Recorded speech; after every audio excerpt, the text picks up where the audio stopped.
മധ്യ കേരളത്തിൽ റിപ്പബ്ലിക് ദിനാഘോഷങ്ങൾ പ്രൗഢഗംഭീരമായി. ജില്ലാ കേന്ദ്രങ്ങളിൽ കളക്ടർമാരുടെ സാന്നിധ്യത്തിൽ മന്ത്രിമാർ പതാക ഉയർത്തി റിപ്പബ്ലിക് ദിന സന്ദേശം പങ്കുവച്ചു. കൊച്ചി നാവിക ആസ്ഥാനത്തും റിപ്പബ്ലിക് ദിന പരേഡ് നടന്നു. വിവരങ്ങളുമായി കൊച്ചിയിൽ നിന്ന് സുധീഷ് ഗോപാൽ കൂടി ചേരുന്നുണ്ട്.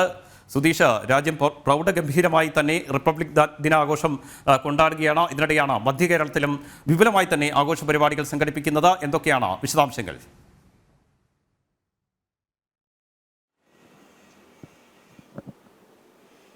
രാജീവ്, മധ്യ കേരളം പരിശോധിക്കുമ്പോൾ 5 ജില്ലകളിലും പ്രൗഢഗംഭീരമായി തന്നെയാണ് റിപ്പബ്ലിക് ദിനം ആഘോഷിച്ചത്.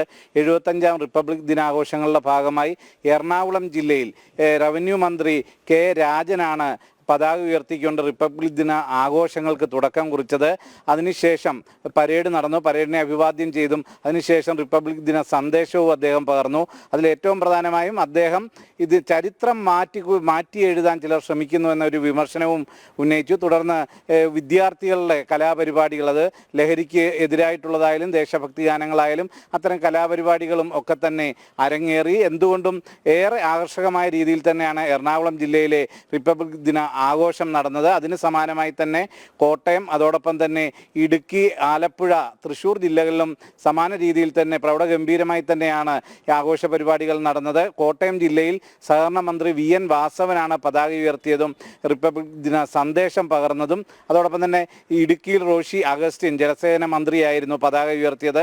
തൃശ്ശൂരിൽ ദേവസ്വം മന്ത്രി കെ രാധാകൃഷ്ണനും ആലപ്പുഴയിൽ കൃഷിമന്ത്രി P പ്രസാദുമാണ് പതാക ഉയർത്തിക്കൊണ്ട് ഇതിന് ആഘോഷങ്ങൾക്ക് തുടക്കം കുറിച്ചത്.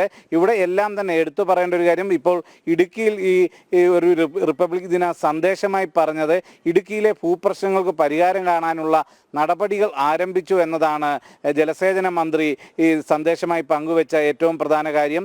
അതോടൊപ്പം തന്നെ ആലപ്പുഴയിൽ നോക്കുമ്പോൾ ആലപ്പുഴയിൽ ഭരണഘടനയുടെ അന്തസ്സത്തെ ഉൾക്കൊണ്ടുകൊണ്ട് മുന്നോട്ട് പോകണമെന്ന ഒരു സന്ദേശമാണ് മുന്നോട്ട് വെച്ചത്. ഈ രീതിയിലെല്ലാം തന്നെ എല്ലാ ജില്ലകളിലും പരേഡുകളും ആകർഷകമായി തന്നെ നടന്നു. അതോടൊപ്പം തന്നെയാണ് കൊച്ചി നമ്മൾ പരിശോധിക്കുമ്പോൾ നേവി ആസ്ഥാനത്തും, കൊച്ചിയിലെ നേവി ആസ്ഥാനത്തും ഗംഭീരമായ രീതിയിൽ തന്നെ റിപ്പബ്ലിക് ദിനം ആഘോഷിച്ചു. പരേഡുകളും അത് ഇതിൽ നിന്ന് വ്യത്യസ്തമായ ഒരു നേവിയുടേതായ രീതിയിലുള്ള പരേഡുകളും നടപടിക്രമങ്ങളും എല്ലാമാണ് അവിടെ നടന്നത്. എല്ലായിടത്തും ഇതിലെല്ലാം പങ്കുചേരാനും പൊതുജനങ്ങളുടെ ആയാലും അതോടൊപ്പം തന്നെ വിദ്യാർത്ഥികളുടെ എല്ലാം തന്നെ വലിയ പങ്കാളിത്തവും കണ്ടു. ഏറെ നേരം ശക്തമായ വെയിലും വിദ്യാർത്ഥികളടക്കം ഇതിൽ എല്ലാ അച്ചടക്കത്തോടുകൂടി അണിനിരക്കുന്ന ഒരു കാഴ്ചയും നമുക്ക് കാണാമായിരുന്നു. രാജീവ്, യെസ്, മധ്യ കേരളത്തിലും വലിയ പ്രൗഢഗംഭീരമായ ചടങ്ങുകളോടെ തന്നെയാണ് 75ാമത് റിപ്പബ്ലിക് ദിനാഘോഷ ചടങ്ങുകൾ നടന്നത്. സുധീഷാണ് കൊച്ചിയിൽ നിന്ന് വിശദാംശങ്ങൾ നൽകിയത്.